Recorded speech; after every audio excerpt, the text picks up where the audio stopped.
Hola, ¿qué tal? En este video vamos a hablar sobre artrología. Dentro de los puntos a tratar vamos a ver el concepto, la clasificación de acuerdo a su estructura, a su función, a los ejes de movimiento y algunos ejemplos.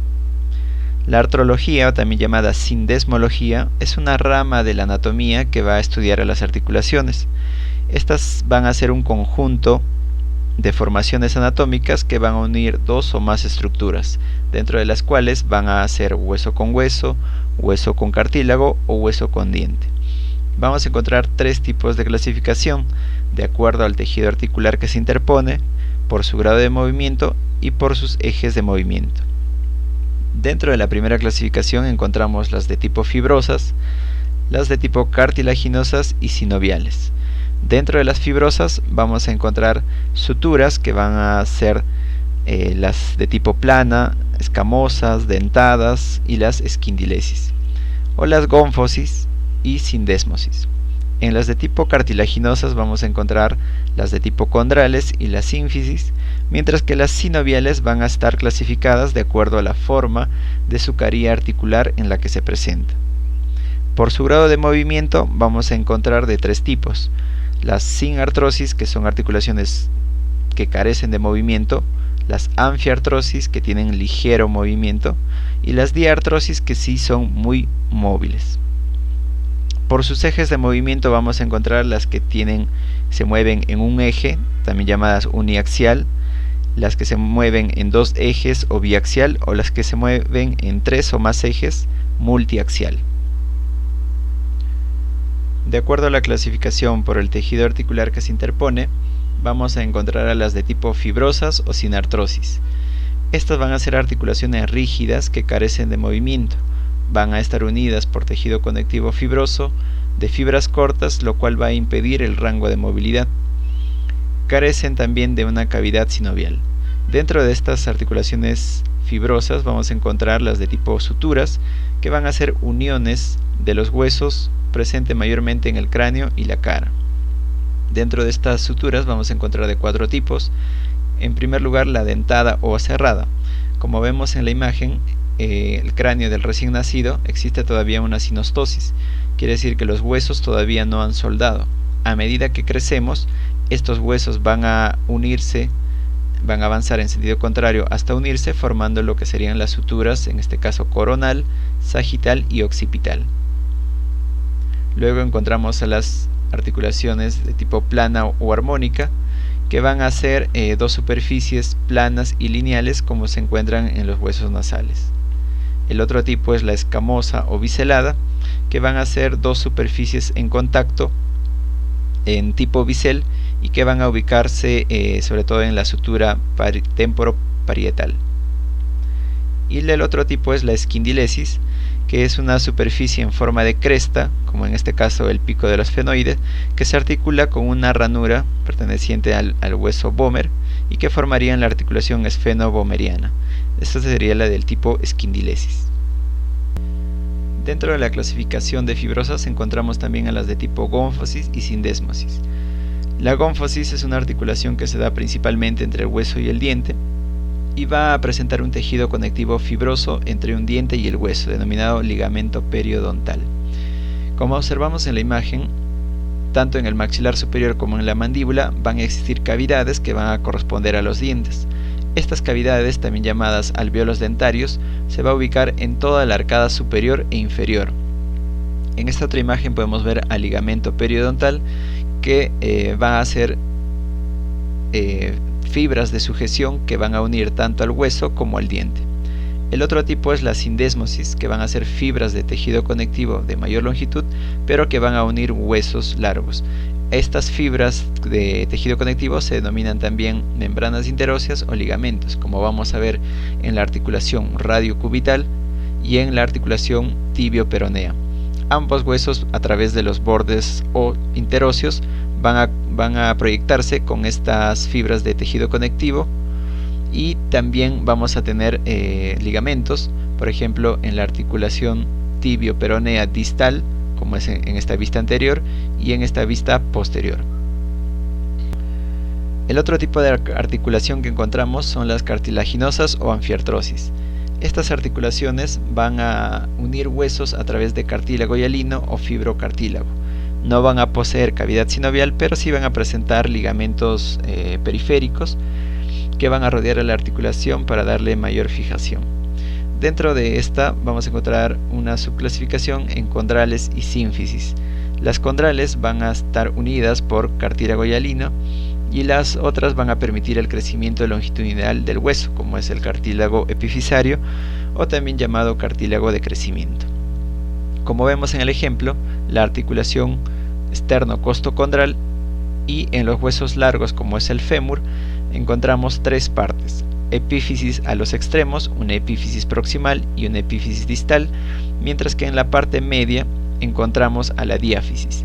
Entre la epífisis y la diáfisis encontramos la metáfisis, que va a contener al cartílago epifisario o cartílago de crecimiento, que a medida que crecemos este va a poder aumentar de tamaño, es decir, va a ser una articulación transitoria, y a medida que crecemos llegará un momento en que deje de crecer y se soldará como hueso. Por otro lado encontramos a la sínfisis, que va a unir o va a ser unido por fibrocartílago, va a estar presente en el esqueleto axial, dentro de ellos del disco intervertebral y la sínfisis púbica. Como observamos en la imagen, este es un hueso coxal visto de una vista posterior. Tenemos al ilion, al isquion y las ramas del pubis de un lado y del otro. Entre ambas ramas del pubis se va a encontrar este fibrocartílago denominado sínfisis. De igual forma, en la columna vertebral encontramos a los discos intervertebrales, que van a tener un rango de movilidad limitado y van a estar contenidos por fibrocartílago. El otro tipo de articulaciones que encontramos son las de tipo sinoviales, o también llamadas diartrósicas. Estas articulaciones se van a caracterizar por tener básicamente articulaciones netamente móviles, por tener el grado de movilidad muy variable, y porque toda articulación sinovial va a presentar ciertos componentes que la van a caracterizar, como presentar las superficies articulares, cartílago articular, una membrana sinovial, poseer también una cápsula articular, líquido sinovial dentro, ligamentos, tendones, bursas que van a fijar a esta articulación. Dentro de los tipos de articulaciones sinoviales encontramos de 6 géneros. La primera, que es la articulación esferoidea, o también llamada enartrosis; la articulación elipsoidea, o también llamada condilia; la articulación celar, también llamada encaje recíproco; la articulación trocoide o en pivote; la articulación gínglimo o en bisagra; y la articulación plana o artrodia. Dentro de la articulación esferoide, o también llamada enartrosis, en esta articulación, por ejemplo, las superficies articulares son de tipo esféricas o mitad esferas. Una de estas va a ser convexa, que se va a articular con la otra superficie que es cóncava. Un ejemplo de esto es la articulación húmero-escapular, o también llamada escápulo-humeral, donde en el húmero, en su epífisis proximal, observamos que presenta una cabeza de tipo redondeada, que representa a un tercio de esfera y que se articula directamente con la cavidad glenoidea de la escápula, formando así la articulación escápulo-humeral. Luego encontramos la articulación coxofemoral. Esta articulación, de igual manera, el fémur en su epífisis proximal va a presentar una cabeza representada por 2/3 de esfera, y que se va a articular con el acetábulo coxal pertenecientes al hueso ilíaco. En cuanto a la articulación elipsoide o de tipo condilia, en esta articulación las superficies articulares van a estar representadas por dos partes elipsoides, como vemos en la imagen. Ambas van a estar en sentido opuesto, formando así un ejemplo la articulación radiocarpiana, donde las superficies articulares del radio se van a articular con estos huesos del carpo. Otro ejemplo que encontramos tanto en manos y pies van a ser las articulaciones metacarpo-falángicas y las metatarso-falángicas. Vamos a encontrar que la articulación condilia se va a dividir en dos subgéneros, la de bicondilia y bicondilia doble.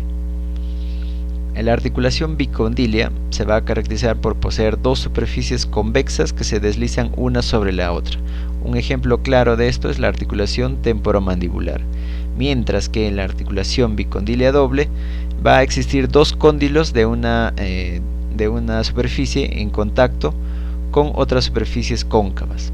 Un ejemplo de ellos es la articulación atlanto-occipital, donde en la parte occipital va a tener dos caries articulares de tipo convexas que se van a articular con otras superficies articulares de la vértebra C1, o también llamada atlas, formando así dicha articulación. Luego encontramos la articulación celar, o también llamada encaje recíproco. En esta articulación, cada superficie articular va a ser de tipo cóncava y convexa en el otro, pero estas van a caracterizarse por ir en diferentes sentidos, ¿no? Como una especie de silla de montar. Es decir, la concavidad de una se va a unir a la convexidad de la otra, de tal manera que encajen recíprocamente. Un ejemplo claro es la articulación trapecio-metacarpiana. Otro ejemplo que encontramos va a ser la articulación esternoclavicular, y en el pie encontramos la articulación calcáneo-cuboidea. Encontramos también la articulación trocoide, también llamada en pivote. En esta articulación las superficies articulares son de tipo cilíndrico, como observamos en la imagen. Uno es de tipo convexo y el otro cóncavo, de tal manera que formen, en el momento de girar uno sobre la otra, una especie de pivote. Un ejemplo claro de estos es la articulación radiocubital proximal, donde la cabeza del radio va a girar en torno a una carie articular perteneciente al cúbito. Y cuando realice este movimiento vamos a encontrar que se van a caracterizar por movimientos de supinación y pronación, rotación interna o rotación externa también. Luego encontramos la articulación atlanto-axoidea, es decir, entre las vértebras C1 y C2, el atlas y el axis. En el atlas nosotros encontramos una carie articular que va a articularse con el apófisis odontoides del axis, de tal manera que cuando estos giren nos permitan la rotación de la cabeza, tanto hacia la derecha, hacia la izquierda, hacia adelante o hacia atrás, o de alguna manera girar, formando así la articulación atlanto-axoidea. Luego encontramos la articulación troclear, o también llamada gínglimo. En esta articulación, por ejemplo, una superficie articular tiene una forma de polea, como observamos en la imagen. Esta se va a articular con un saliente de la otra superficie, haciendo referencia más o menos a una especie de bisagra. Un ejemplo de ellos es las articulaciones interfalángicas, tanto de manos y pies, la articulación húmero-cubital y húmero-radial, la articulación tibio-estragalina y la articulación femorotibial. Por otro lado encontramos las articulaciones planas o de tipo artrodia, que se van a caracterizar por tener superficies planas que se deslizan ligeramente una sobre la otra. Unos ejemplos que encontramos en la articulación sacroiliaca, las articulación en los huesos del carpo y otras entre los huesos del tarso, todas pertenecientes al tipo plana o artrodia. La otra clasificación que va a ir es por sus ejes de movimiento. Vamos a encontrar de tres tipos: uniaxial, biaxial y multiaxial. En cuanto a la uniaxial, se va a realizar el movimiento alrededor de un solo eje y un solo plano. Entre ellas vamos a encontrar a la articulación de tipo trocoide, que va a incluir articulaciones como la radiocubital proximal y la atlantoaxoidea, o también articulaciones de tipo troclear, como las articulaciones interfalángicas tanto de manos y pies, la articulación femorotibial, la articulación húmero-cubital y la articulación húmero-radial. En cuanto a las articulaciones de tipo biaxial, se van a realizar el movimiento en dos ejes y dos planos. Entre ellos encontramos a la condilia, que va a incluir articulaciones como las metacarpofalángicas, metatarsofalangicas, atlanto-occipital y temporomandibular, y las de otro tipo que son encaje recíproco o celar, que van a incluir la articulación trapecio-metacarpiana en el pulgar, en el dedo pulgar, la articulación esternoclavicular y la articulación calcáneo-cuboidea ubicada en el pie. Mientras que las de tipo multiaxial van a realizar el movimiento alrededor de 3 o más ejes y en 3 o más planos. Dentro de ellas encontramos al tipo de enartrosis o esferoidea, que va a incluir articulaciones como son las de coxofemoral, ubicada en la cadera, y la escápulo-humeral, ubicada en el hombro. Si te ha gustado el video, comparte con tus amigos, dale me gusta y suscríbete al canal para recibir más contenido.